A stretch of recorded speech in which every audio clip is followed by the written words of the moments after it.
Hey, it's Julie. Thanks for being here. I'm here to talk to you about a book that I recommend. A lot of you have probably heard me already say this, but I highly encourage you get the book Never Split the Difference by Chris Voss.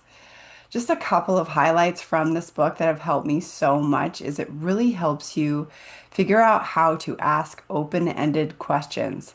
So not yes or no questions, but questions like, how did you come to that number? Like if you're negotiating a price with somebody, or how long until you need to move? I'll just give you some real estate examples. So usually it's how, when, who, those kinds of questions. That's what those questions start with. And then it just enables people to talk. Because as you know, the more people talk, the more information you can gather and see whether or not what you have is a fit for them. And then the second thing that is a really cool strategy is when people do talk, if you're not quite clear on what they've just said, you can repeat the last three words of their sentence.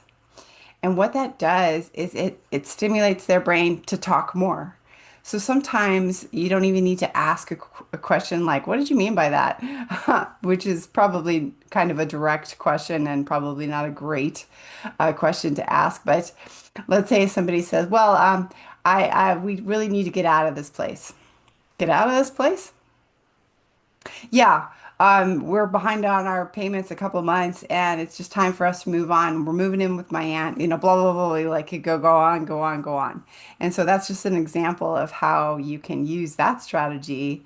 And there are so many more. So I highly recommend that you find a way to get your hands on it. I also listen to it a lot through the Audible app when I'm walking my dog. I walk my dog a lot, and it's just kind of like killing three birds with one stone. Walking my dog, getting some exercise myself, and educating my brain. Hope that helps you. As always, if you want access to my free real estate investment tools, go to streetsmartdiva.com/free tools or send me a personal message or go to the link that's around here. All right, take care. See you next time.